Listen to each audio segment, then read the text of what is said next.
Hey, what's up, Sweaties? It's John Schnepp here. You're watching episode 46 of Collider Heroes, and we got a power-packed, action-packed, super-packed episode. It's Paction. That's what's going on. Let's check out the guests we got going on here. Let's go to the wide and see all these people.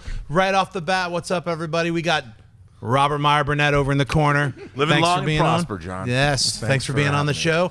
We got John Campea right here. I just got off the phone. I heard from 5 sources that Batman vs. Superman sucks, and in response, I'm going to make my own Star Trek parody film. Yes, and over here we've got I don't know Chris how that makes Gore back in action. What's up, Chris? Nothing, John. No, wait, I don't want to get into anything. We got some business to take care of. Well, yeah, before we get into anything, let's just talk about something that happened. I don't know. I was in London just hanging out, and all of a sudden I saw over here in the States a little film called Deadpool cracking that 100 million that I'd been talking about for, I don't know, maybe 3 months, when all these yahoos were like saying 50, 60 million. And it's just, I don't know, my incredible intelligence. I don't know what it could possibly be that made me just somehow know, somewhat deep down in my sweaty heart, I just knew that Deadpool was going to kick it. And I happened to be at the Magic City Comic Con with this guy right over here, Chris Gore, and we were doing a Heroes panel, a live panel with all the sweaties there.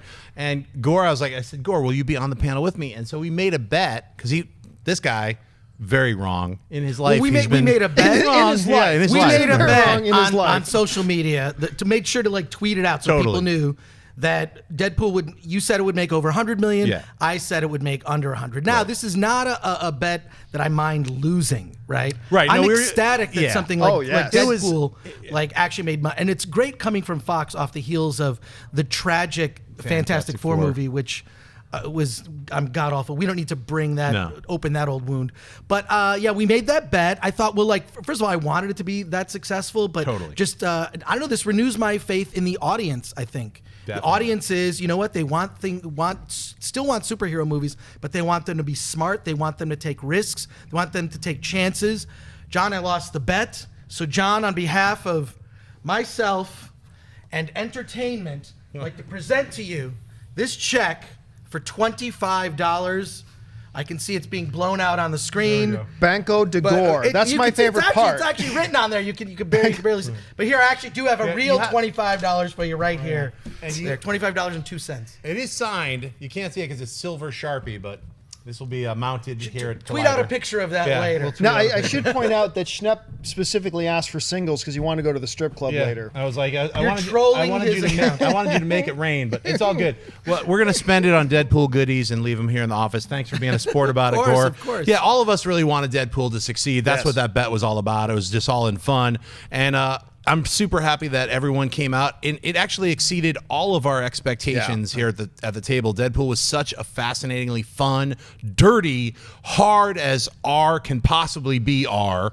I mean, I have heard about parents bringing their kids, and it's like, sorry, public shaming should be happening to you if you're bringing your kids to see Deadpool, because it is not for kids. Well, you weren't here when we had the 2 writers of the film on the show with us the other week, and I asked them, I said, hey, this seemed like with the National Women's Day joke and stuff like that, it seemed like, did you guys ever come close to risking NC-17? Said, as a matter of fact, the MPA gave us a couple scenes they wanted us to remove to avoid getting the NC-17. So they came as close to that edge as they could go, and then reeled it back just a little bit to make sure they got that R, not hard NC-17. R. Yeah, it's an R. So I'm hoping to see an unrated Deadpool Blu-ray. I mean, come on. That would be amazing. Those scenes have to be, put back in. Well, I know Tim Miller said he's not going to actually do his cut is the film, but there are going to be a lot of deleted scenes on the Blu-ray and a lot of fun. There'll be the fan cut, and the fan cut includes all of the scene, the super cut of Deadpool.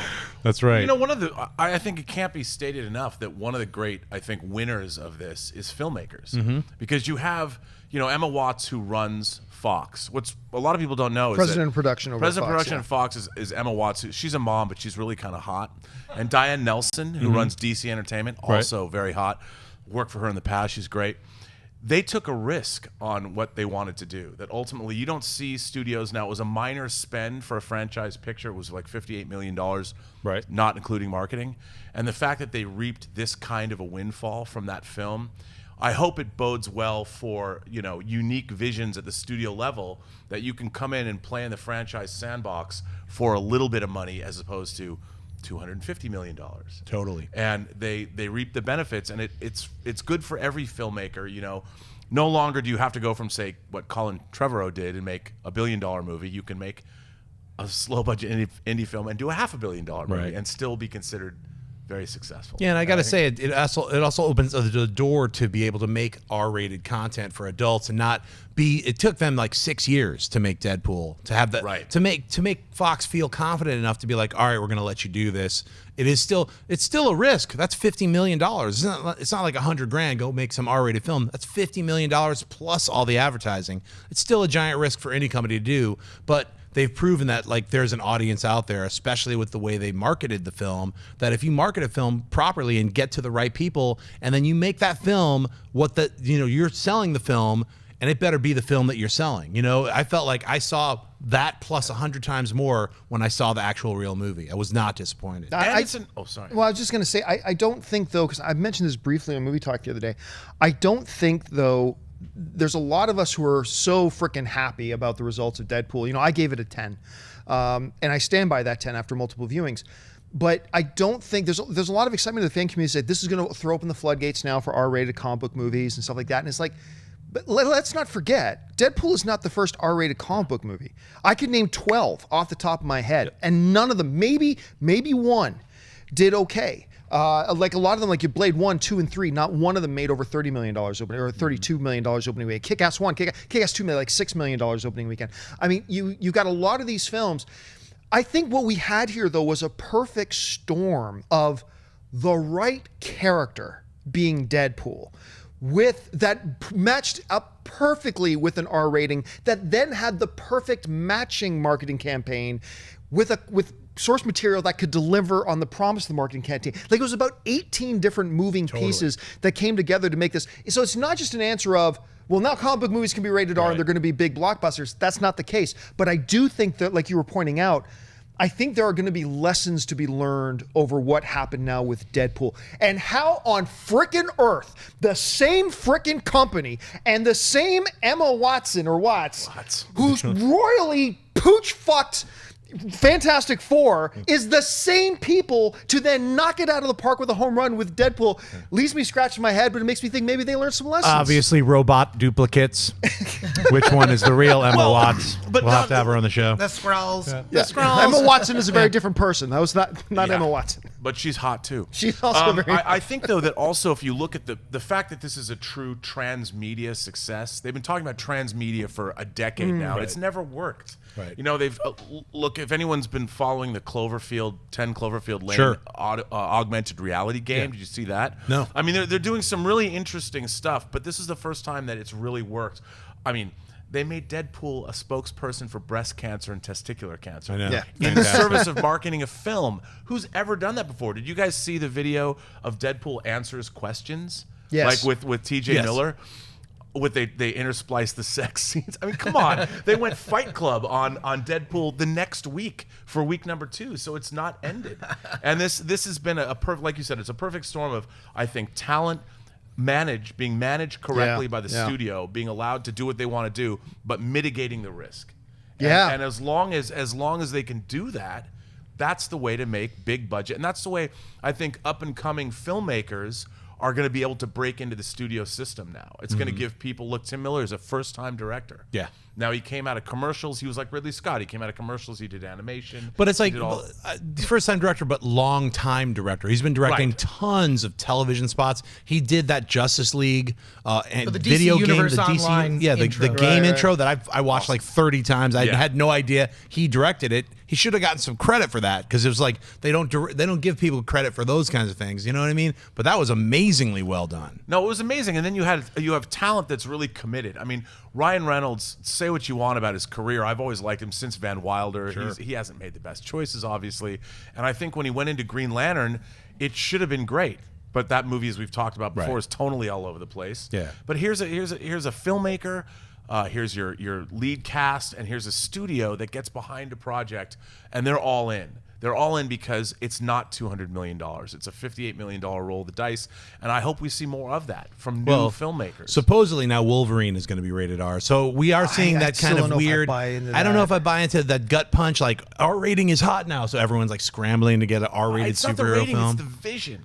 I mean, this movie had such a vision behind it. Well, to your point too, a lot of people, I didn't realize until we had the writers on the show that Ryan Reynolds himself hired the writers. He hired them 6 years ago to start drafting these scripts with the ideas. That's because you were pointing out, this is about talent being passionate about something or he's trying to push it, and that plays exactly to what you're talking about. I mean, on another example of it, it's kind of different, but Tom Cruise has sort of shepherded the Mission Impossible franchise. Sure.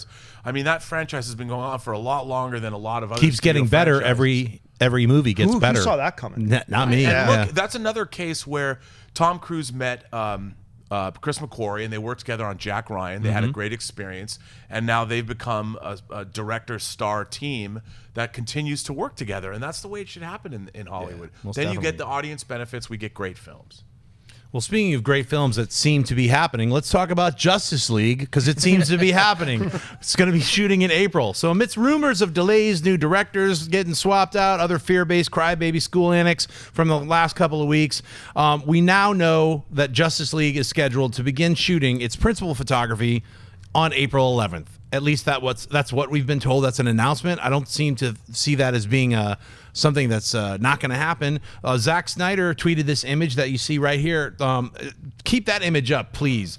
That image is fantastic, and it's like I think caused a lot of people a lot of extra hours of analyzing digital pixels. Nerd boner. What is it? What is it? Aquaman? Oh my God! Yeah, no, I mean that's a really really cool photo for Zack Snyder to release to all the nerds in the fan community out there. Tweeting that image, showing quite a lot of costumes beside himself and Jason Momoa. Well, just a few weeks after the opening of Batman v Superman: Dawn of Justice, which also dropped an incredible 4th trailer like last week. I gotta say, the film seems to actually be happening. It takes common sense to not get too worked up about all these rumors. Because, like, you know, let's just throw it out there. But I want to say, first of all, it's like, look, when someone announces a film, like, say, a year ago, and they say, hey, this film is coming out in 2 years, but we've got the script ready, we've got the actors, they've been cast. What happens behind the scenes that you're probably not aware of or that you're not thinking about is they start making sets, concept designers. Like I was mentioning earlier on Movie Talk today, because we talked about this, like The Death of Superman Lives, what happened? You find out, like, 2 years, maybe almost 3 years before the movie has ever released, almost before they even start shooting, once that script is kind of ready to go, they start breaking it down, doing concept drawings, character designs. They start bringing those actors in once they're cast to actually get costume tests and fittings, and all that kind of stuff starts moving forward. Now you have Justice League, where we're literally a few months away from shooting, and you hear all these rumors about, like, Zack Snyder being replaced, and the Batman's going to happen before that, and you're like, that's not even possible, is it? That seems like that's crazy talk. So it's nice to actually see a picture, as long as we know that hasn't been photoshopped by some magician. You know what I mean? That this thing is actually really happening. So what do you think, John? Well, I mean, just first of all, something that Mark pointed out on Movie Talk should be playing. You got to understand, Zack Snyder is not a short dude. Let's go to the wide shot here for a second so people can see. He's not a short dude. He's actually a tall guy. That gives you a sense of how big Jason Momoa is. Yeah. Like, see the way he's laying. I've met Jason Momoa. He is a big man. He's a monster, big and scary dude. Yes. So I was at the premiere for Conan. The Moment of Silence. I was at the premiere for Conan, which I actually thought he could have been a great Conan. Could have been a great. Well, they should have used the Basil Polydorus score. Yes. I think that was a much better score. So I run into him at the premiere, and we had met before, so he came up and said hi, and I had my wife with me, Anne. And I said, and I was talking to Jason for a second, I said, Jason, this is my wife, Ann. And he says this is how smooth, charming, whatever. He goes, he takes my wife's hand, he says, your wife is enchanting.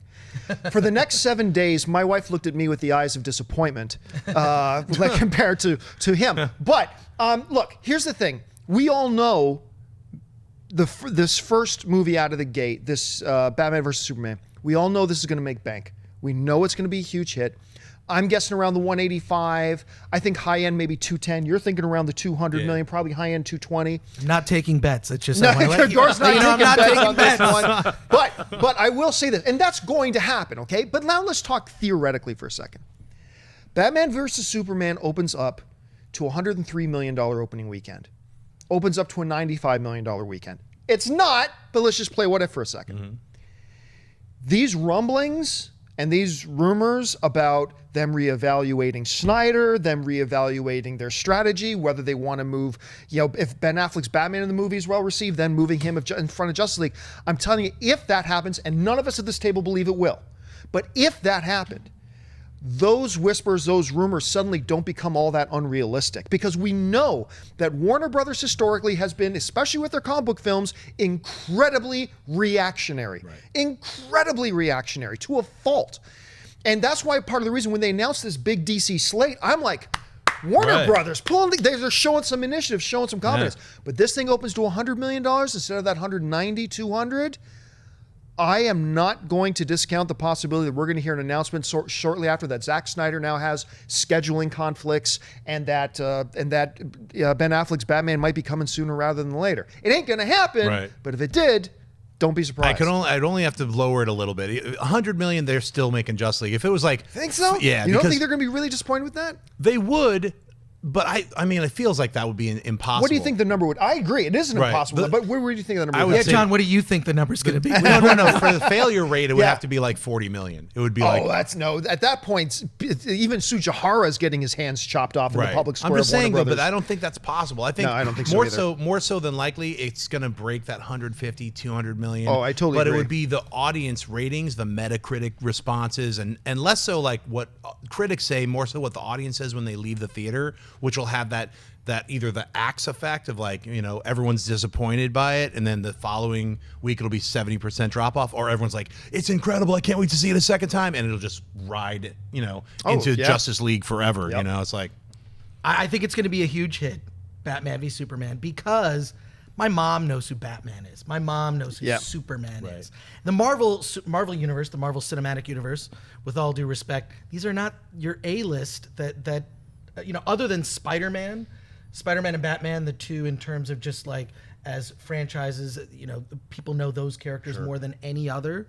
I think Batman v Superman is going to be a huge hit. I think it's definitely going to open over 150. I think that's safe to say. But Agreed. I think, John, you're right. If it opens at 100, that will be considered a disappointment. Huge disappointment. And also, I can't wait to see the 9 more trailers that are going to. Did you see the supercut someone put together? 10 minutes in chronological order, all the trailers. It's ridiculous how much we've seen of this movie. I'd rather that they show less. I think I feel like I still haven't seen anything. I know, because it's 2.5 hours. Remember, they released the running time. It's 2 hours and 31 minutes, and even if 10 minutes of that is just the end credits, that's still a 2 hour and 20-minute film. Well, I just think, first of all, Zack Snyder is an entrenched Warner Brothers director. Ever since 300, he did 300 there, he did Watchmen there. Man of Steel was more successful than most of the Marvel standalone Sucker Punch movies. But the thing about Sucker Punch is that was a total, maybe it wasn't as successful, but it was a crazy, weird movie, and it was, they were letting him do something because he's made the money. If for the cosplay alone, Sucker Punch was worth doing. The cosplay at conventions that we've all seen, the Sucker Punch cosplay. But also, like when I worked on Superman Returns, I was covering the Superman Returns art department in August when the movie didn't start shooting until March of the following year. And this stuff, the Wonder Woman movie, the glimpses we've seen have looked great. Warner Brothers, they know. It's not like the studios don't. The idea, that's not how studios work. They're thinking years ahead, and they know what they're seeing. Studio executives, every single day, here's a point of procedure, they, after lunch, usually in the afternoon, watch all of the dailies of the movies they have in production. Every day. They know what they're seeing. If there was a problem with the dailies, they'd replace a director in the first week, which we've seen. If you ever have a director get replaced on a movie, it's because the first or second week of dailies don't look good. The studios know. They've known for years what's going on with this movie. It's been in production for almost 2 years. They know. There's this idea that what is it not? Is God himself not going to tingle your special places when you watch Batman v Superman? I can't speak to that. I want to write a book with that title, by the way. God tingling your special places by Robert Burnett. I want that book. They know. Hashtag feel the Burnett. They know this movie's going to be good. And by the way, I'll say one more thing. You know what's interesting to me about this movie is that it's not just about Batman and Superman fighting. the idea that Bruce Wayne's pissed off because he sees an extinction event happen right in front of him, Right. and he's worried about the history of humanity. Are we going to end? Are we going to continue on? This movie has a really intellectually interesting premise. Yeah. That these two guys, Batman thinks he's doing the right thing. Superman doesn't quite know what he's doing yet, and it wasn't his fault that Kryptonians tried to take over the Right. world. So there's a Destroy really it. Well, a little bit, because if you go back to Man of Steel, he's the one who triggered that signal that helped them find Earth. By right? mistake, though. But he didn't Totally really turn it on. inadvertently. What's that? Totally inadvertently, though. He But wasn't trying to make he that does happen. hold some sort of responsibility. Are you saying it's involuntary manslaughter? in a way, but doesn't Superman at some point feel some guilt? I turned I'm on sure he but does. Absolutely to he seek does. out to seek out my Absolutely, yes. ancestry and what I'm about, and then that is the signal that brought this near apocalypse. But I to think Earth. that's what this that movie's should be about. addressed. Right, exactly. It's called That's- Batman v Superman. It's going to end in some courtroom. Well, Holly Hunter. Yeah. You know, she's there. I think you've hit the nail on the head. That's Is exactly. Holly Hunter hot? I just want to know, Rob. She's hot. I will always Come on, she consider was in her hot. Cronenberg's She's Crash. amazing. She was hot. She's awesome. She was in Always, right? Yeah, and Raising Richard Arizona. Dreyfuss saw- Hey, come on. saw it 30 years ago. Let's not talk about Always. But anyway, Guy named Joe. yeah. Hey, let's move on to the next subject. How about that? Doctor Strange and Wonder Woman shooting on the streets of London. So over on Bleecker Street, we have Doctor Strange and Mordo urgently running to check out on someone who's lying in the street, while over in I can't even say it, Trafalgar Square. Sorry, Mithilsbliss. Yes, in Mithilsbliss Square, Trafalgar Square, we have a early 1900s World War I celebration scene being shot over for Wonder Woman. So let's just talk about that. I mean, I think it's pretty exciting to see these out in the real street scenes being shot. It's awesome. I mean, we have Doctor Strange and Wonder Woman shooting in the same town at the same time. What wonders. What days of wonder do we live in, kids? That's right, time travel. We got the 1900s, and then we Look have how like good Doctor Strange Oh, looks. I was going to bring that up, man. Look Yeah. how awesome I mean, come Cumberbatch on. Yeah. looks. It's literally Doctor Strange torn out of a comic book page. I mean, they couldn't have gotten a better actor, and he's an incredible actor too. I mean, he really fits that part. But I like that a former Israeli commando is playing Wonder Woman. It's pretty cool. And yes, she is hot. Oh, Feel the Burnett. she's beautiful. But look, I'm not going to change my tune now. I am right now. I am officially the captain of the Gal Gadot fan club and cheer squad. I know nobody is cheering her on right now more than me. I am still apprehensive and nervous about it. They cast somebody as in the most iconic female superhero film, or the most iconic female superhero ever of all time, period, end statement, with an actress who hasn't been acting her whole life, has had very small roles up until this point, and has not impressed in any of those roles. So Come I on am. now. But is anything I just said not She true? impressed Sun Kang in the Fast and the Furious movies. Damn. Yeah. And in that way, I will say she is impressive. She's absolutely gorgeous and beautiful. So am I still apprehensive? Yes. But so much of the success, I think, of Batman v Superman, and we're not talking enough about this, and I'm guilty of this. I think a lot of the success of Batman v Superman is going to rest on how good does Wonder Woman come across. That's important. And so since that needs that, screw my insecurities about it. I'm waving the Gal Gadot flag, man. Please be awesome. Please be Well, a good. couple things. One, I think John hopes that National Women's Day exists in the DC universe. Second thing, No. Second I know, I thing, do. No, I do second not. thing, I know someone who has seen Batman v Superman, and the standout of the movie is Wonder Woman. Right? Like, That's the music. standout is Yeah. Wonder Woman kills it, and they don't show you anything in the trailer. That's what I have also heard that as well You've heard from that a as well? different person that Okay. she steals the movie. Wonder Yes. Woman steals the film. Well, you know, we talked about the trailers for Batman v Superman. The trailers for Deadpool were all basically from one scene. Yes. And when I watched Deadpool, when you first see Wade Wilson in the beginning, when he goes to that I don't want to spoil it, but when he goes, I was like, we've seen nothing of this part of the movie. Correct. Oh yeah. Yes. And yes, I was yeah. like, when I watched it, that was a real surprise. And I realized that as the movie went on, I've really not seen Deadpool. Watching these trailers, feeling that movie when you're watching it had nothing to do with what we'd already seen. And that moment when our Gal Gadot says, "You've never met a woman like me," I'm in. Yeah. I mean, I want to see more. Well, of now her. that you mention that, if you think about all four of these Batman v Superman trailers that they've released, including the teaser, if you want to include that, they've just piecemealed scenes specific scenes, little bits and pieces of them Of the same scene. Of the same scene. So technically, like you're right, I did watch that supercut that some fan made, which was like 10 minutes of the movie. But ultimately, it was literally, even those scenes aren't full. So we've seen like 8 scenes, kind of a 2.5-hour film. So I don't feel like we've seen anything, really. Right. But we're really excited. We have seen bits of Batman fighting Superman. That looks really amazing. Okay, can we just stop for a second and talk about that scene that they showed in the latest trailer? Yes. When Batman goes into that, whatever, the 4th floor of whatever that building is, and just starts beating the living crap out of those guys. That's right. It made my heart happy. Yeah. Like, seriously, that's all I can say. I'm sitting there. I'm smiling and I'm shaking. And even the banter between Alfred and Bruce was like right out of the 1990s Batman cartoon. Totally. Like the way that their banter, it was so perfect. The action, I believe he rock bottomed some fool. I think he gave the rock bottom to the one guy. It just looked so awesome. Now, John, tell me that you've pre-ordered the Ben Affleck Hot Toys figure. I have not, but I didn't even know you could do such a thing. yes, you Wait, can. I know who did. Robert Meyer Burnett. There's the 2-pack you can get at sideshow.com, sideshowtoy.com of both of them. I'm going to Superman have to and investigate this. Come on, that's got to be something you want. Oh yeah. How Well, about I mean, I'm going to want to see the movie first.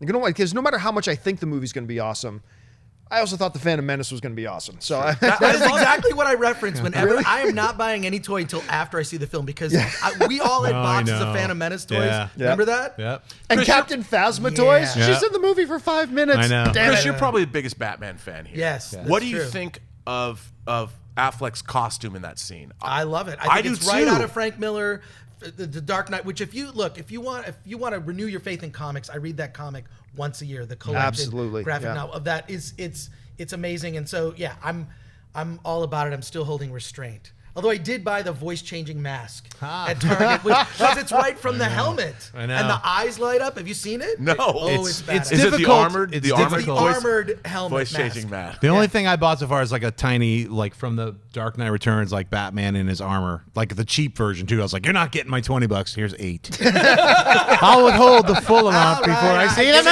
movie. Yeah, All right, see, let's yeah, move on. okay. We're sweating too much here. Incredible new Daredevil season 2 trailer has dropped online. So part 1 of an actual 2-part trailer for the brand new season 2 of Daredevil was released last week, featuring John Bernthal as the Punisher. Now, he's intense in this trailer. It shows you just how far he's going to go for his own private war in Hell's Kitchen and how much I think Matt Murdock is going to suffer at the hands of the Punisher. And then they give you a little taste of Elektra at the end of this trailer.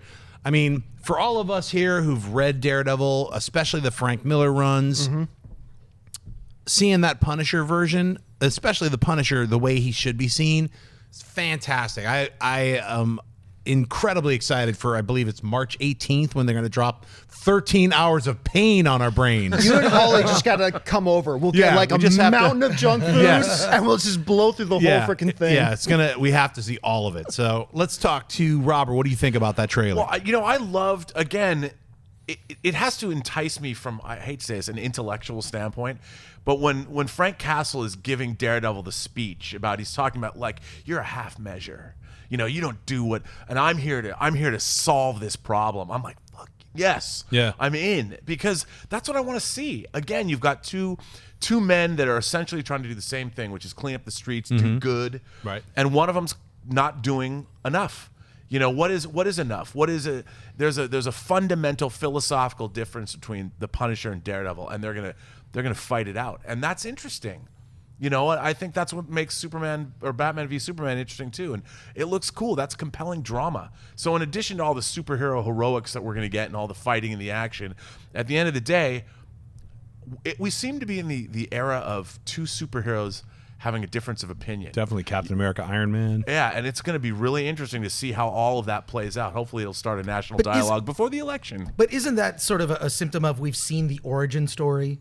I mean, and wasn't Kevin Feige who said that Doctor Strange will be the last kind of, they're not doing origin stories anymore, right? And origin stories is something that it's like, I think one of the least interesting origin stories, which is why I think the Fantastic Four film was so weak, is because they go into space, they get hit by rays, and they get powers. It's not that exciting. Right. In this, they go into this negative zone. They get it's a ridiculous story, which is why, to catch you up, in the first 50 issues of the Fantastic Four, every third issue they would just sort of show you a flashback because they weren't sure this might be the first time you're buying an issue of the Fantastic Four. So now since we've seen the age of the origin stories and Man of Steel, I think underperformed. I think that even Warner Brothers would admit it didn't do as well as they wanted. Actually, we've seen that origin story Chris, before. Man of Steel actually made more money than almost every other single standalone Marvel film except Iron Man 3 and Avengers. So it didn't actually underperform. It made a ton of money. But it's a story that we have seen before. We've seen that, we know he comes from Krypton. We know all this stuff.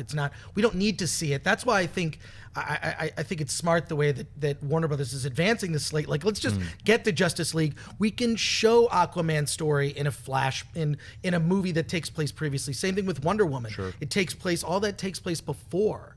So I like the way they're doing that. And this whole pitting superheroes against each other, I think we're going to go through that, and then there's going to be some other take. And I love that. So well, we talk about this sometimes going to the origin stories thing. That was part of the thing that was so brilliant about the Edward Norton Hulk, was that was rebooting it. And how did they do the origin story?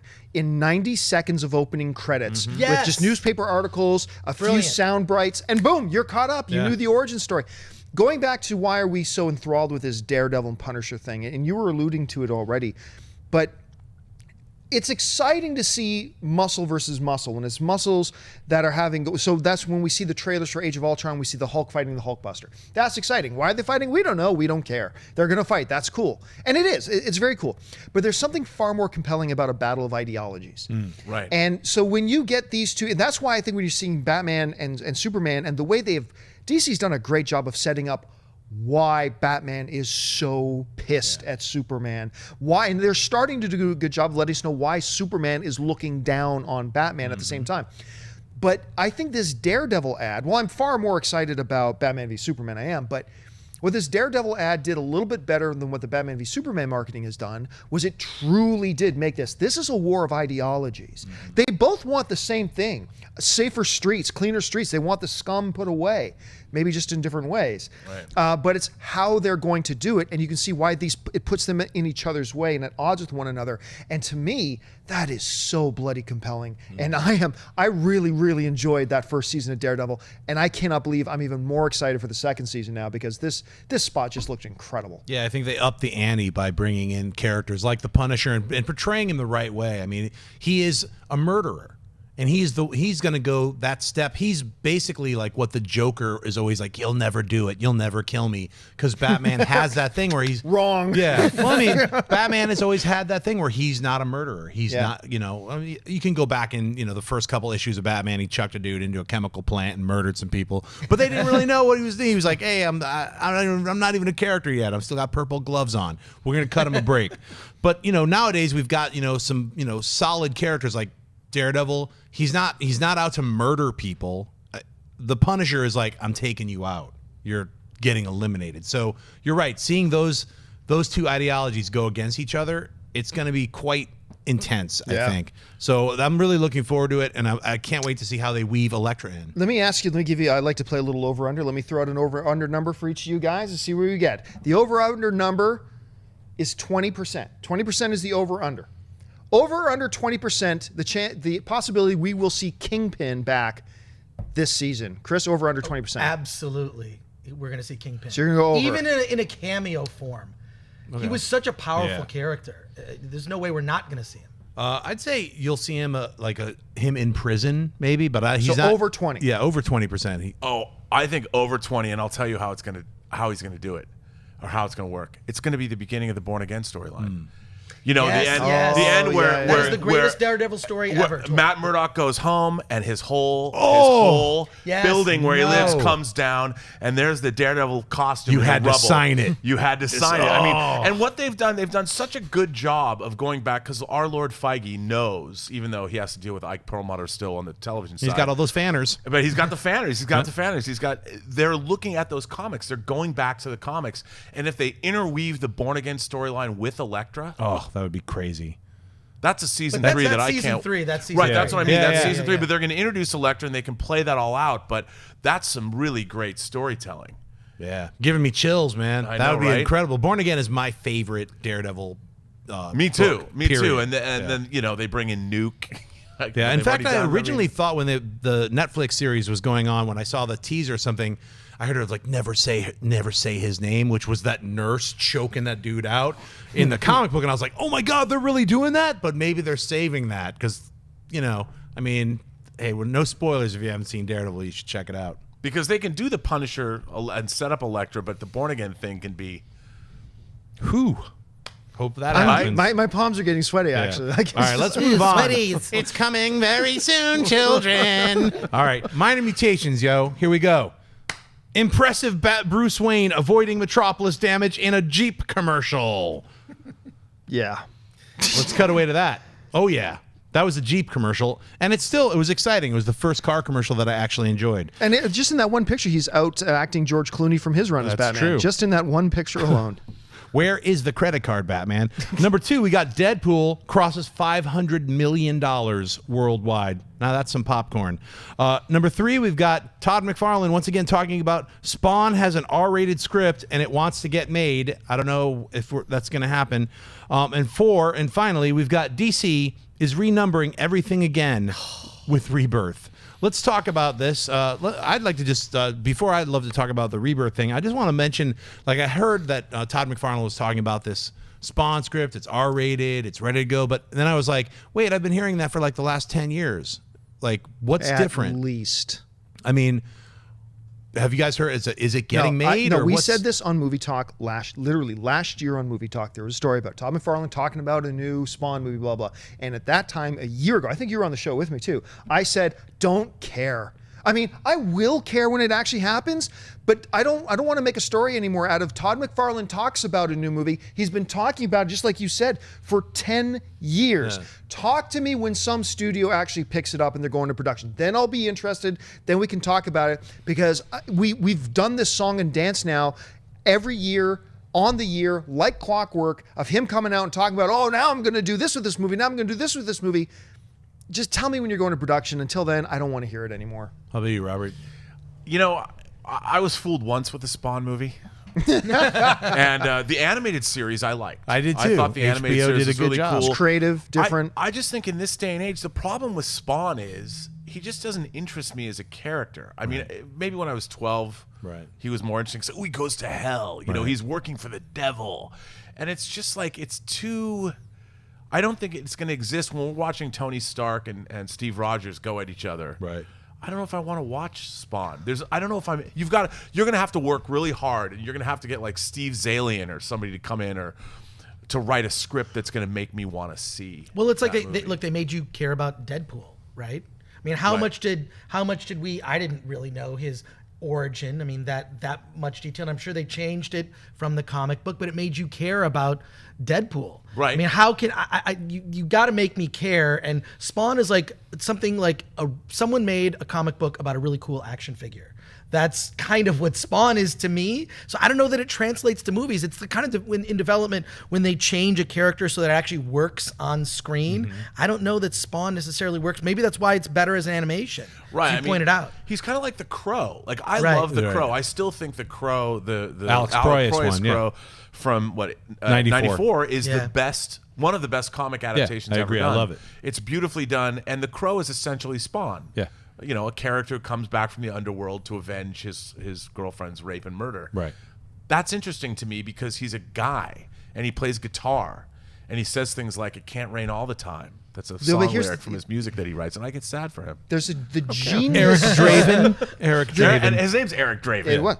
The genius, though, of Spawn when it came out was Spawn was a direct reaction really to what the landscape of the comic book superheroes were at the time. Yes. And that was the genius of it at the time. But now follow me here, and I don't mean this to sound offensive in any way, shape, or form, but it's kind of the same way in which the Iron Sheik was a genius character to be a villain in the world of professional wrestling at the time. He was a response to what was going on in the culture, set him up as a villain. It's a great counterpoint and made him a great villain. Mm-hmm. The problem with Spawn right now is that, at least I and a couple people I've talked to that aren't really super into the comic book world feel like Spawn is almost an out of time character. He's a little, it's not like you hit the nail on the head. Yeah, That's you can't exactly put the Iron right. Sheik in the ring today and have a compelling villain. He's a little out of time. What made him so genius at the time, I think, makes him a little maybe unwatchable now, but I got to believe they must have a plan to update him. I'll say this about the Spawn,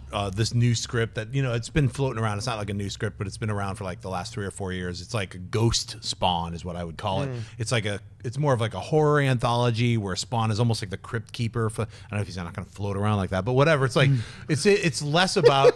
I'd be interested in that movie. Oh, I'm Spawn. Yeah. But I think you nailed it. Like the 90s Spawn was basically, Todd McFarlane just took Spider-Man and Batman and a little bit of Mephisto and fused that together. It looks, I got the cape of, it's like all that stuff is all fused together. That doesn't really play out now for anybody who's reading comics, or actually in the film market. I don't think it would work either. But I think that's what McFarlane was trying to do many years ago. He was saying, look, I got a spookier, darker, like horror version of this. And I think that's what he's still trying to make. I'd like to see him make it. I don't think it'll be that Spawn version that we're all talking about. Yeah, I think you're right. Especially now that Deadpool, which was R-rated, I think that's why he got back in the games. Like, hey, I got an R-rated thing. I'd like to see him, why not? Somebody throw up $10 million and let him make the film, Totally agree. Anything else drop off with you guys? Minor mutations? I wanted to talk about the DC renumbering. So, except Action and Detective are going back exactly. So I wanted to mention the good news is that Action Comics and Detective Comics are going back to their original numbering, which I believe is 947 and 967. And why I love that is because that shows that history matters. When we hit the 1,000 issue of Detective Comics and the 1,000 issue of Action Comics, that shows anybody who's reading these comics that this thing has been around for 80 years. And that means something. I think when you keep renumbering things, you're ruining everything. And I think a new fan who's never read Iron Man walks into a comic book store and he's like, well, what's good? Well, here's this brand new number one. Oh, I'm at the ground floor. No, that's number one of 40 number ones. You're like, I don't know, there has to be some way of like, I like the way the films are titling. Instead of saying Iron Man 3, it's Captain America Civil War, giving it the character's name and then a title of whatever it is. For the movie, I think Marvel and DC would be smart to just rebrand some of their books instead of with numbers, but just with titles. I mean, I don't really know what to think as far as this rebirth thing. They did 52 and now they're canceling all their comics again at issue 52 and restarting again with number one. Well, John, when we were kids, that's not how it worked. Like they didn't cancel the comics. It would be like when the new X-Men team came on, with Colossus and Storm and all they didn't restart the book. It was part of issue number 94. And you came like I was looking at I've been going through my old comic book collection, and they would add a new creative team and they'd make a big deal about it on the cover. Right. And you'd be like, oh, a new era has dawned. If John Byrne took over Fantastic Four or Simonson on Thor or something, then it became a thing, and it was part of that run. And it was interesting that, or when Alan Moore took over Swamp Thing, you go and it was amazing. And you look at that stuff, and it was kind of, you thought of those runs as being a part of like, oh, Alan Moore took over in this issue or whatever, and it was part of the appeal of getting into comic book collecting. And collecting, you go back in time. Oh, this one Paul Galassi drew that, or this was Frank Miller wrote, Batman 404. That was year one. So it's like that's not possible now with this strange renumbering and reissuing of things. Yeah, and I don't understand. I don't think anyone's fooled. The comic audience is not fooled. It's not like speculators are coming back in like it was in the 90s and like, oh, I'm going to go buy 100 issues of this number one. It doesn't work that way.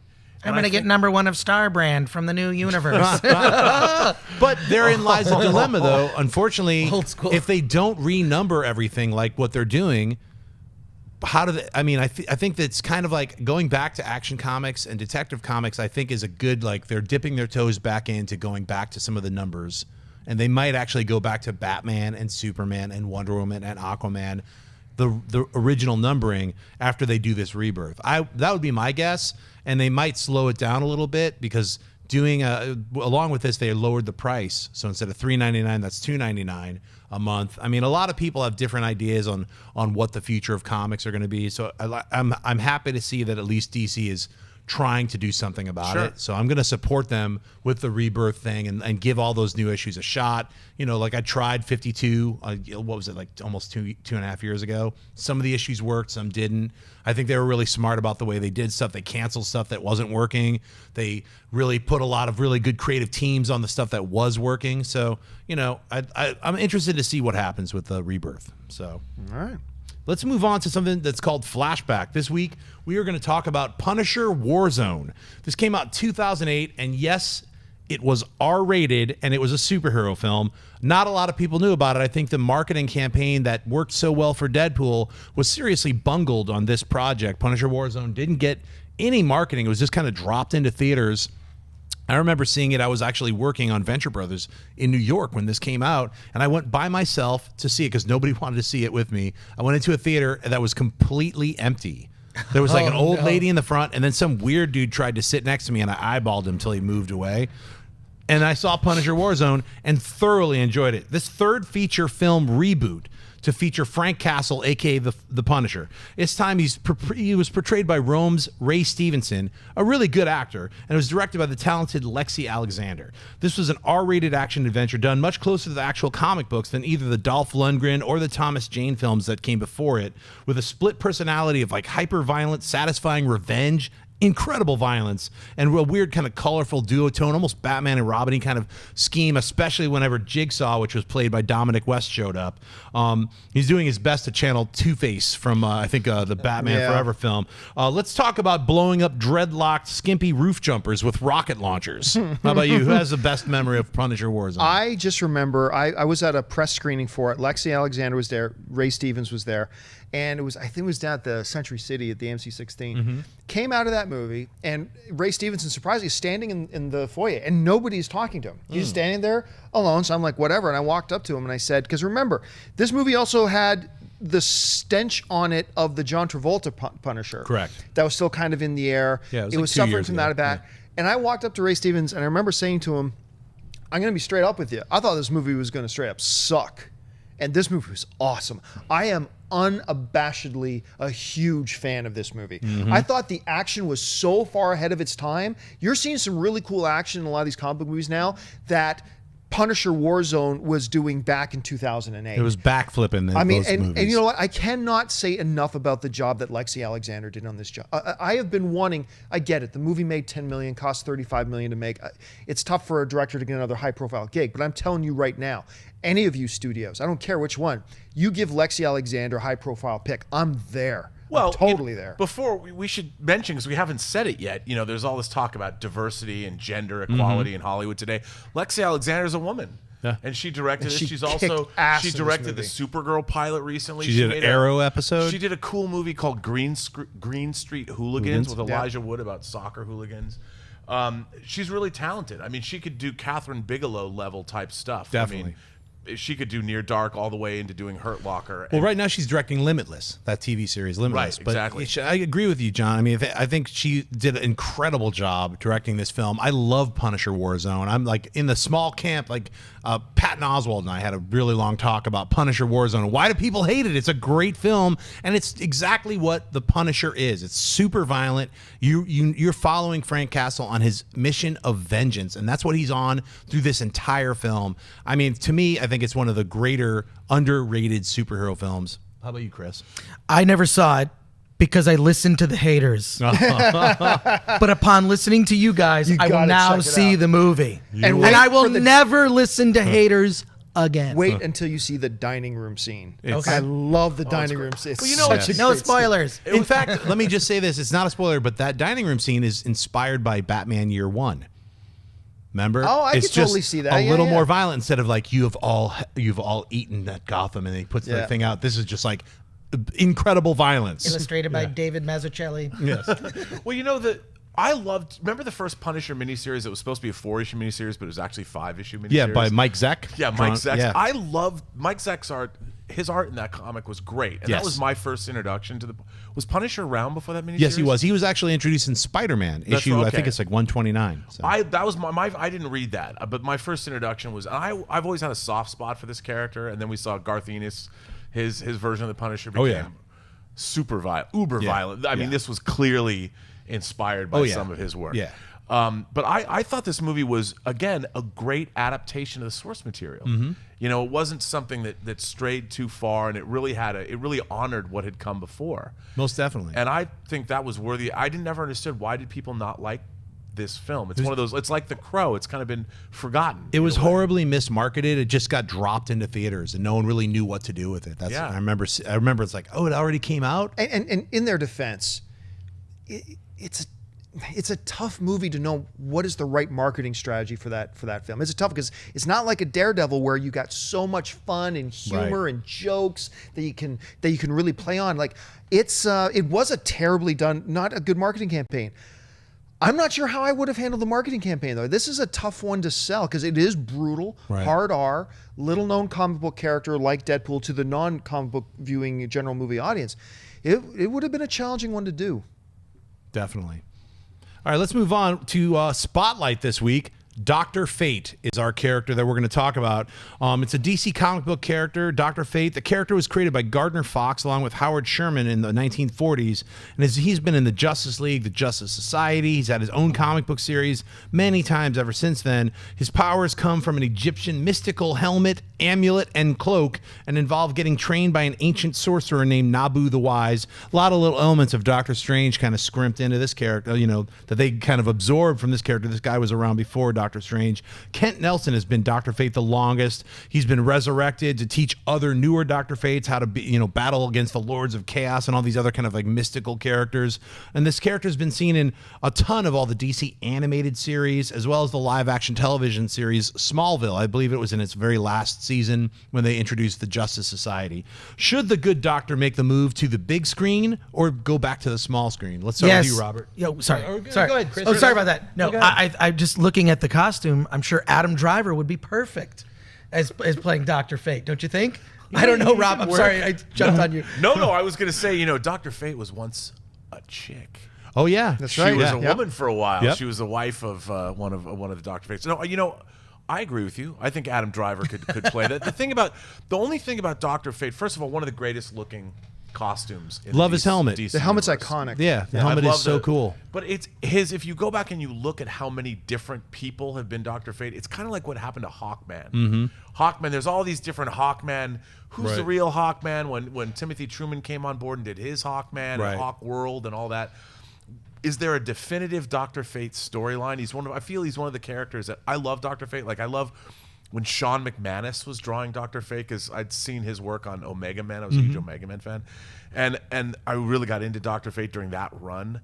But the storylines were never definitive. No. And I love the idea of the Lords of Order and Chaos, which are kind of before the Sandman came in and brought in the one true God. Right. The Lords of Order and Chaos were the gods of the DC universe. I always liked that.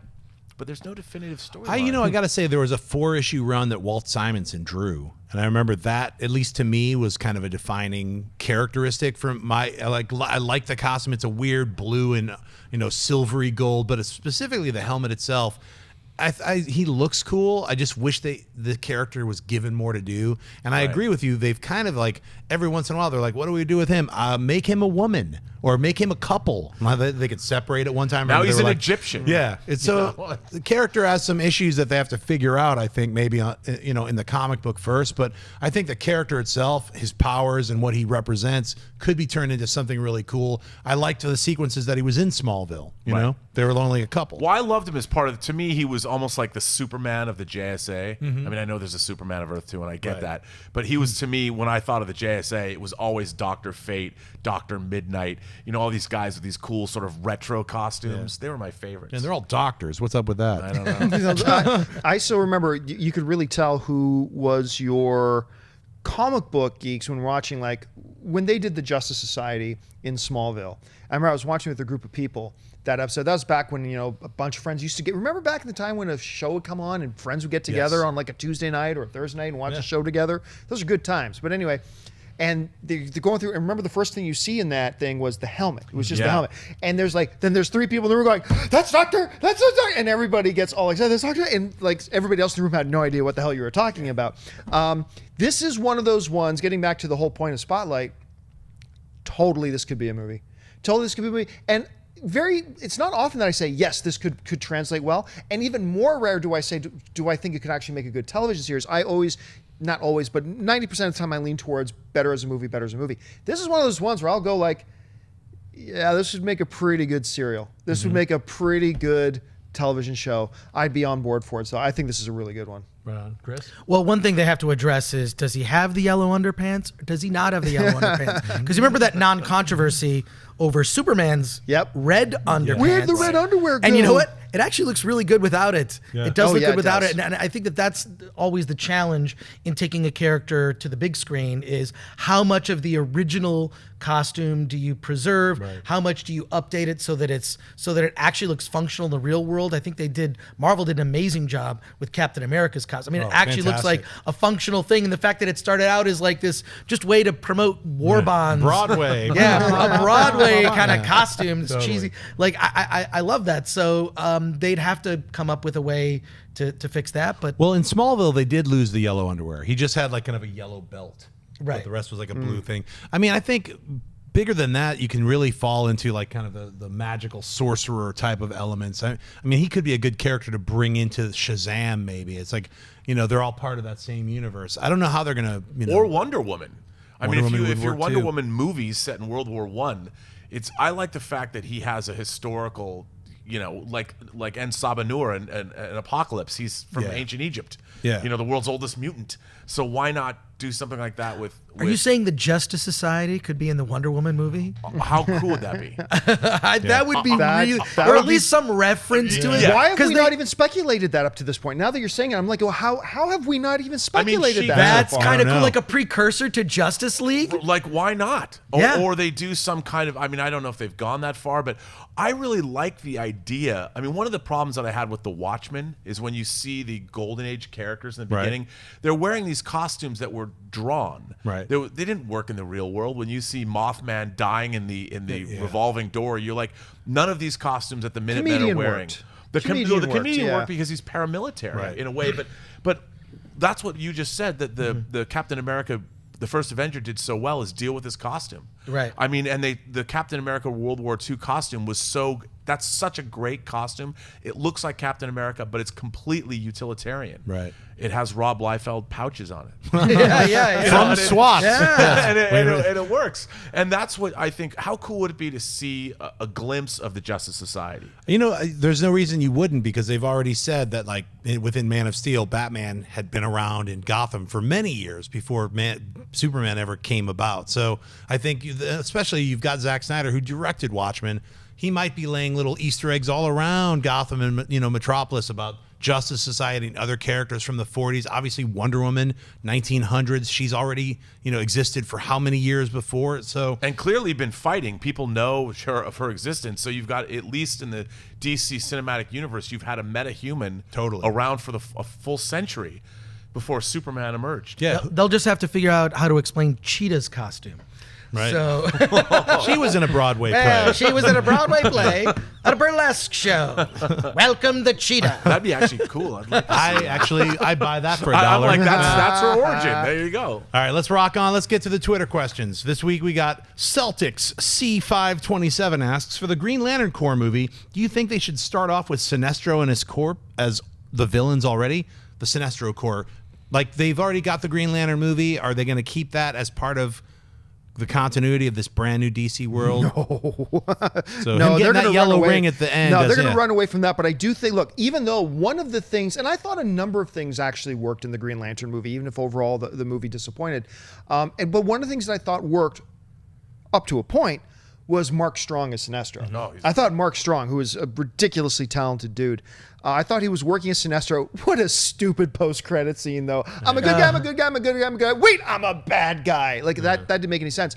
I don't think, going back to what you were saying earlier, Chris, we don't need another origin story of Sinestro. Let's just, you know what? We're going to have more than one Green Lantern that we're going to worry about. Let's save the screen time for them, and let's just start with the way a lot of movies start. We understand the villains are villains. We don't need to know why they're villains right off the top.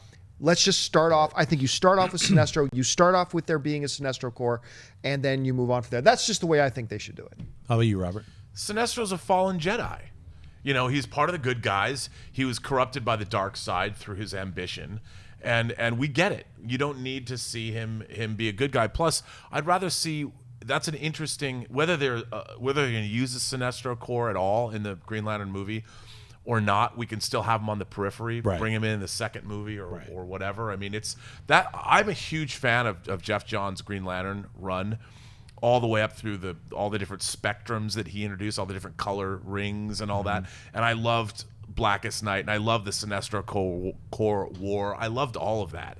And I would love to see them. There's so much. That's a really rich tapestry of stories. And since Jeff Johns is, you know, I think he learned his lesson, I'd love to see him come back in and sort of shepherd a lot of what he wrote into those movies, because it's great stuff. Especially Really for cool. the Green Lantern Corps movie. Yeah. You know? How about you, Chris? I think it's definitely easier. Just start with him as a villain. You can always show some origin in a flashback. I do like when you get some motivation for why someone is the way they are. But if the Star Wars prequels taught us anything, that story can go awry pretty quickly. The story of because if I just ask you why did Anakin turn to the dark side, it's not even a simple answer. It's not like it's like a bad Three's Company misunderstanding. If you get to the end, I'm serious. Yeah. It's a series of scenes of everyone sitting in weird circular, conversations lots about of the meetings. Force. I don't know if he's ready for the training. Yeah, I think that story doesn't need to be told very very long. But also, gosh, if they can also get Mark Strong back, as you pointed out, he was amazing. He was great. He was fantastic. But that whole you're right. I'm just putting the ring on. Right. Now I'm bad. What? Yeah. Very stupid. But if they bring back, it's like bringing back William Hurt from the Hulk, right? And putting him in, the new Civil War. If anybody comes back, Mark Strong is the perfect. Sure, but the difference though is that Hulk movie that William Hurt was in is part of the Marvel Cinematic Universe. It is part of their continuity. Right, it's true. I think DC is going to be sweeping that Green Lantern movie under the Green rug, Lantern pretending movie is it just a didn't exist. disaster. It really is. It's like there's nothing salvageable from it. In my point of view, it's like I kind of liked it. Whatever I want my personal thing, I want the Green Lantern Corps to be like in outer space, like a Guardian style thing. That's Guardians of the Galaxy already exists. It's called Green Lantern Corps. No, it does. It's like your space buddy cop action adventure. Get a brand new Sinestro. He's like, he's still a Green Lantern or something. But he's again, I hate to go back to the Ryan Reynolds example, but if you had a team, if you had a star and you had a director and writers that really got what Green Lantern was and understood it, it wouldn't be a studio mandate like, we want to turn Star Trek into Guardians of the Galaxy. Right. Well, why do you need to turn something into something else? If you understood what Green Lantern already is, like you said, all of those stories like Kilowog. Kilowog is like Drax or Groot rolled into one. And there's all these great characters that they could make use of that are already there. There's a ton of stories that are waiting to be mined. So good. And then Green Lantern, of course, became one of the biggest villains in the DC universe when he became Parallax. That's right. Which they kind of ruined in the Green Lantern movie. Did. So I like that you brought that up, Rob, because the Star Trek, I know it doesn't fit this show because this is Collider Heroes, but there should be Collider Federation Council. I feel like if there is one, that could be another show. It's all Star Trek show. Can I be on that show? we don't know if you've got enough credentials. Federation Burnett. Council. Yeah. It might be the only thing I'll be doing in the future. We can't Versus talk about Jedi Star Trek Council. on this show right now. Star Trek. All right. So let's go to the next questions. It's all about Star Trek. Jordan does not ask any Star Trek questions. He says, do you think a big character will die in X-Men Apocalypse? I could see Mystique because of J-Law's massive salary. What do you guys think? Is someone going to die? I think somebody's going to die, but I don't think it's going to be a marquee. I don't think you're going to see... I don't think Beast is going to die. I don't think Xavier's going to die. I don't think Magneto's going to die. I don't think they're going to kill Jay. I think this is the last X-Men film that we see Jennifer Lawrence in, but the Mystique character may be something that Fox wants to keep in their pocket, and they won't kill the character off. And she's a shapeshifter, so you can explain to different actors, no problem. Right. So will we see characters die? Yes. Will it be one of the big marquee names? I don't think so. I won't fall over shock if they do, but I don't think so. Robert? I think someone has to die. I mean, if you're going to call your movie Apocalypse, somebody, and I have no knowledge of whether somebody dies or not, but I think somebody should die. I don't think you're going to see one of the core X-Men team die. How about Scott Summers? He just came back to life. Kill him again. No, I don't think Scott Summers will die. kidding. If you're going to kill anyone, you kill Angel. Yeah. Because if Angel is I mean, what's more tragic than killing an angel? Killing an After all. archangel. Hey, Archangel, Archangel. right? And Archangel. he becomes, of course, turned into one of the horsemen, one of Apocalypse's horsemen, and he's a bad dude. He becomes a bad dude. And maybe he gets redeemed, and then he dies. Right. I don't know. Like Quicksilver. How about you? I'm not predicting any deaths, but I will say that I hope that Olivia Munn survives and that they do her standalone film so that she'll call me and I can be in it. That's What that's character? What the only X-Men thing- character are you going to play? Yes, I don't. Quicksilver. I should play Quicksilver. Another version of Quicksilver. First of all, how great does she look in the She looks Psylocke costume? amazing. I mean, She talk looks about, great. you know, Have you seen her Brian's- Instagram posts where she's It's unbelievable. with the I sword? mean, She's amazing. But do you see the thing with her and Ryan Reynolds where she's doing the swords? No, I haven't seen that. You haven't seen this? No, I gotta Look see this that. up. It's she's standing there. She's like an Instagram video, and she does this thing with the swords, and then the camera pans over, and it's Ryan Reynolds with a balloon sword going. It's absolutely hilarious. I just think it's funny that Brian, who was pilloried for the costumes in X-Men 1, how everybody's wearing these unisex Right. leather outfits, and then he goes back and he's done absolutely comic perfect recreations of the 80s X-Men Jubilee costumes. and her bright yellow jacket. I mean, Psylocke looks exactly Exactly. like Psylocke, and Storm. This movie's set in 1983. Got that mohawk. Storm's first, she first appeared as a Mohawk in X-Men 173. I thought it was which is 171, It but- might be 170. We might be 171, but it was October of 83. Yes. And I was going to say, you got to thank Olivia Munn because actually her outfit was black. They designed it to be black, and she insisted it be purple.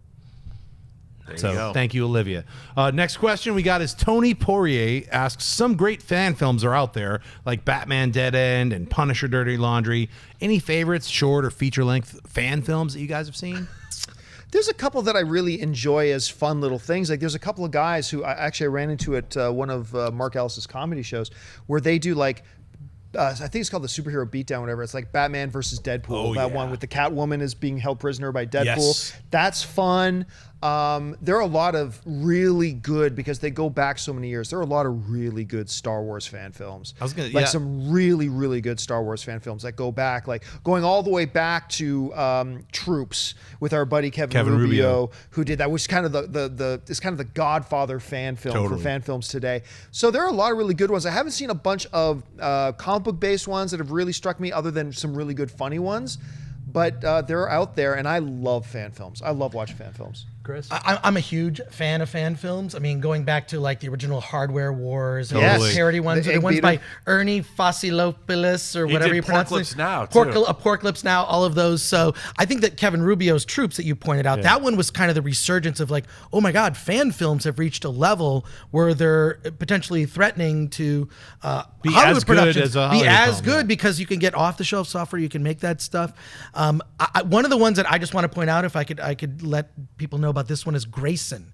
Have you ever seen Oh, yeah, Grayson? yeah. Grayson was good. Grayson would make Stay a out of great it, Clark. Yeah, Yeah. exactly. I mean, like it is sort of over the top and was cheesy. fun, though. But it was shot in 16 millimeter. The filmmaker spent $30,000 making it. He actually has a full screenplay. It starts out with, Batman is dead. It starts out at Batman's funeral. You see Dick Grayson kind of putting the suit back on. Dude, was this to be- 2000 and was this And 2003? Green Lanterns in Yeah, it, it and was a Wonder long Woman, time and ago. Superman, and it's an insane conspiracy. Like it looks, and the Joker's in it. I'm telling you, look up Grayson. It's like is it like a Wasn't it 6, like 8 minute? seven I want to say minute. it was like 2003 or 4 because I Yeah, it was remember early. being It's at old. Comic-Con when you were there. Oh, I and think we I remember watched a bunch of these. making you a VHS copy No, I'm at not some kidding. point. It was that's the Well, year. we got to talk about Dan Poole. Yes, Our yeah, Spider-Man. I was gonna bring that up. Yeah, Spider-Man. please. Yeah, Yeah. you Yeah. should. Dan Poole's Spider-Man, Yes. where he's actually rappelling off of buildings. Yeah, doing all the stunts. Yeah, I have to say that being that it's been something I've been talking about or been involved with lately. There's a guy I know, a guy named Tommy Kraft, who lives in the Midwest, who has made a Star Trek feature film that he's releasing this coming weekend. Nice. That he's worked on for 4 years, basically by himself. It's an hour and 45 minutes. What is it called? It's called Star Trek Horizon. Okay. And it's set after Star Trek Enterprise during the Romulan War, and it's all about the NX-04 Discovery. But what's interesting about him is he basically did all visual effects. He wrote the script, he sewed the costumes, and it's a feature-length movie, and you watch it, and it's epic. Wow. And it's pretty impressive. Is it going to be released on the internet? It's on the internet. On the internet. On the internet this weekend, on February 28th. Excellent. I was going to definitely repeat what John said. I love Superhero Beatdown, and Aaron Schenke is going to be on our show in a couple weeks. I'm just scheduling it out right now. He's the guy who's been behind doing like Batman versus Darth Vader. Some of these really cool mashups that are just so well done and so satisfying. And you know they'd never be possible to be done. Like these people don't even have they're not friends. It's different companies. And this and Gandalf that. versus Magneto. Yeah, or Superman fights Thor. There was like these crazy mashups. But seriously, look up the love 'em. Batman versus Deadpool one because they nailed Deadpool before the movie Deadpool ever came out. Definitely. In this little short. It's really fun. It's only about 5 minutes long. Check it out if you haven't seen it yet. And what about everyone's favorite Collider Heroes guest, Adi Shankar, who was responsible for Power Rangers? Right. And Power Rangers he produced that. I think is one of the greatest. You're talking about the online fan Yeah. film. Yeah, the online fan film Power/Rangers. Yeah, and it was directed by Joseph Kahn. Yeah, Joseph Kahn he did did it, a great and job. Katie Sackhoff's Yeah. in it, and I mean that was mind blowing. That was a lot of fun. I definitely have to say. But it was an R-rated Power Rangers. But it wasn't as much fun as Darth Vader fighting Batman. Or That Sandy was pretty Calora's awesome. Batman Dead End, where Batman fights the Joker, a Predator, and an alien. That's right. See, that's what you get when you have access to costumes. You're like, what if I just... All right, let's film this. All right, let's move on to the next question. We got Lemon Grab Ren saying, do you think it would be better if Warner Brothers changed the Cyborg solo movie into a Teen Titans movie? No. What do you... Yes. Yes, I'm with. Yeah. I say think change that's it. a cool idea. I think it's a great idea. I think it's a great idea. I want to see Beast Boy and Raven and Starfire. All You know, right. I'm sorry. The general movie-going audience, what comic books took them decades. Comic book movies took decades to overcome was that these movies are for kiddies and these movies are whatever. They took them decades to overcome this. In this universe that they're setting up now, would not work. The general movie-going audience would not be into it. I understand there's a fan base out there who love the little cartoons, and that's cool and that's great. But I'm telling you, right? We talked about. I love the analogy. I use it all the time myself. My mom wants to go see that Batman. Right. My mom does not want to see Teen Titans. The general movie-going audience will not care about it. It would fail. But think of I these. would Think not of these call words. it- but here's the thing. I would not call it Teen Titans. I would just call it Titans. Yeah, and if you go back to the George Perez, Marv Wolfman books, those are great, great. And they I stand mean, the test of all time. that may be true, but I'm telling you, the average moviegoer coming out of a theater who just saw Revenant, whatever, they're not interested in watching a bunch of teenagers superheroes. But In a world with Batman, But and think of this Superman. for a minute. Zack Snyder's Teen Titans. It'll be dark. I'm sure it'll be angry. I wouldn't see It'll that. be- That movie. I wouldn't see that. but No, you know- I would see a movie that's like in the realm of Deadpool called Titans, where it's like a bunch of teens and they're all superheroes. Or it doesn't even have to be teens. What if it's your first year in college? You know, they're college age. Some of them are the sons and daughters of other metahumans. Tell the Trigon story. 19 Titans. What a lot of you guys are bringing up is the argument that it could be good, and I'm not debating that. It could be good. Right. I just think if a studio sits back and look at it, they won't think that en masse a large percentage of the average movie-going audience would be interested. You know in what? going to That'll see be it. the test of time because where Cyborg is placed is 2020. So we have to see just how Justice League 1 and 2, how the audiences take in this brand new, these seven superheroes. DC could change over the course of the next few years. DC and Marvel both could change the cultural perception of these Yeah. movies, right? To a point when we get to 2019, 2020, 2021, maybe then Teen Titans becomes a valid, feasible thing. But as of right now, I just don't see it happening. I also think that you could do, I mean, again, going back to the conversation of diversity in Hollywood, the Titans could allow you to have a really ethnically diverse group of yes, they could. Yes. So could Runaways. Right, absolutely. And I think that might be an interesting way of approaching it. I mean, rather than Ooh, so it's Saga. Saga would be Saga would be fantastic. great, I too. think we're 4 years away from Cyborg anyway, where it's like I don't even know if there's a script for Cyborg. So I don't know if Cyborg is going to happen. I don't even know if he can carry a full movie. I don't think so. But Well, they have hey, 4 years of movies and a Justice League movie and everything to Right. build him That's up true. to the point that maybe he could carry it. All right, well, let's get into the sweaty question of the week. Brandon Granzo asks, if nuclear weaponry was not discovered, would superheroes exist? No radiation to create and no raison d'etre. I don't know how to say that last thing. Raison. There, before the advent of the atom and all that kind of stuff, humanity has told stories of the supernatural. So the superhero is just kind of the epitome of that evolution of that storytelling. So I think what the discovery of nuclear power and all that kind of stuff did in the 50s and 60s and going back even to the 40s was help adjust the direction that these stories of these immortal beings were going. Sure, absolutely. That's why you got your Dr. Banner has his Hulk, Hulks out the way he does. But I think they would still be here. I think you would still get stories of Batman. I think you would still get stories of Iron Man. I think you'd still get these stories of super. Just maybe a little different. Technically speaking, before the bomb, Captain America existed, and so did Batman. And Superman. Well, I would also. How about ancient Greece? Right. Yeah. I mean, gods. We're about to see gods of Egypt, guys. Right. I mean, mostly they had superheroes from having sex. I mean, that was like their big thing was gods coming down, having sex with mortals, and then that resulted that was in Hercules. Just peeing on you. superheroes. They like to pee on you. But look at the Norse. Look at the Norse myths. We talk about Thor. Thor existed before he was in a Marvel comic. Oh, totally. Yeah. You know, and what about the Ring of the Nibelung? You've got Gilgamesh. Oh, yeah. You know, some of the great literary stories from the dawn of time, and then of course the Bible. Right. Couple of superhero people in the Bible. Ultimate comic book. You know, I mean, what if Jesus came from Asgard? Man, just blew my mind, yo. That's the sweaty question. No, of the now we're week. gonna get all these nasty. I didn't mean No. that. I meant no disrespect. No, Hashtag feel the Burnett. That was fun. All right, yo, that was episode 46 of Heroes. Let's thank our guest, Robert Meyer Burnett. Where can we find you online? You can find me on Instagram at RMBurnett or on Twitter at BurnettRM or on my Facebook page at Robert Meyer Burnett. Chris Gore, how about you? I'm that Chris Gore on everything: Instagram, Twitter, Tumblr, all that stuff. That Chris Gore. Right on. John Campea. You can follow me on Facebook and on Twitter simply at John Campea. And you can go to Amazon right now and pre-order a Kindle version of my book, The Pride. The paperback version goes on pre-sale later this week.